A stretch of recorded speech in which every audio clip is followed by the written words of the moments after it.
Bonjour, avez-vous entendu les chanteurs d'oiseaux? L'histoire de ces deux amis est une leçon de choses, d'humanité et d'écologie.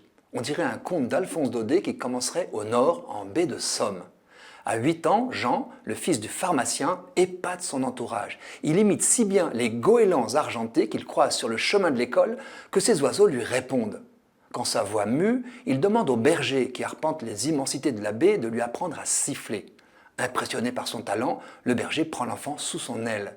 Mais le fils du berger, Johnny, a l'impression qu'on lui vole son père. En grand secret, pour le reconquérir, il apprend tout seul le sifflement du merle noir, oiseau emblématique par sa virtuosité. Résultat impressionnant, Johnny surpasse son père. Ce qui aurait pu être une rivalité à mort entre enfants se transforme en amitié pour la vie. Tous les deux s'entraident et progressent ensemble. De concours en concours, Jean Boucault, devenu pharmacien comme son père, et Johnny Rass, devenu ingénieur, optent pour la carrière de chanteur d'oiseaux en duo. Après avoir guidé les touristes lors de sorties ornithologiques dans la baie, ils se produisent en concert partout en France, puis à l'étranger. Avec 500 oiseaux à leur répertoire, ils ravissent les spectateurs en jouant l'oiseau phare de leur pays. Leur amitié crève l'écran quand ils parlent avec légèreté de leur passion et de leur art, chacun louant les talents de l'autre. L'un siffle à merveille, l'autre trompe les oiseaux tant il imite bien leur langage.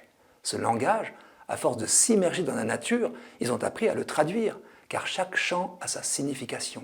Cri de contact, chant territorial, de curiosité, d'alerte, de fuite, de rappel des petits, de rassemblement pour la migration. Les deux compères restent enracinés dans leur chère baie de Somme, où ils se ressourcent, mais ils n'en finissent pas de trouver de nouvelles ficelles pour accorder leur pratique à la musique. Associés à un compositeur, pianiste, improvisateur, leur spectacle mêle imitation et pantomime, poésie et humour. À deux, ils jouent les parades nuptiales, les compétitions, les querelles inénarrables. Ils savent ralentir un chant, changer son rythme, l'insérer en contrepoint. Tirant parti de la tonalité des chants d'oiseaux, ils les posent au-dessus d'un orchestre. C'est comme si ces notes tombaient du ciel.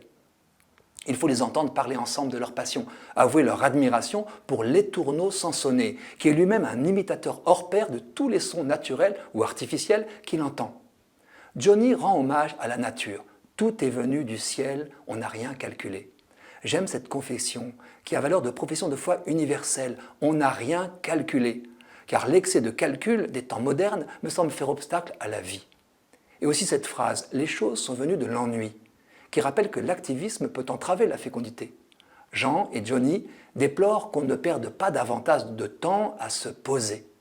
Ces deux amis se désolent aussi de la chute de la biodiversité. Ils ont pris leurs plumes. Leur histoire Chanteur d'oiseaux est parue chez Artege. Ils rêvent de créer une école en baie de Somme pour transmettre leur savoir et leur art. C'est une bonne nouvelle.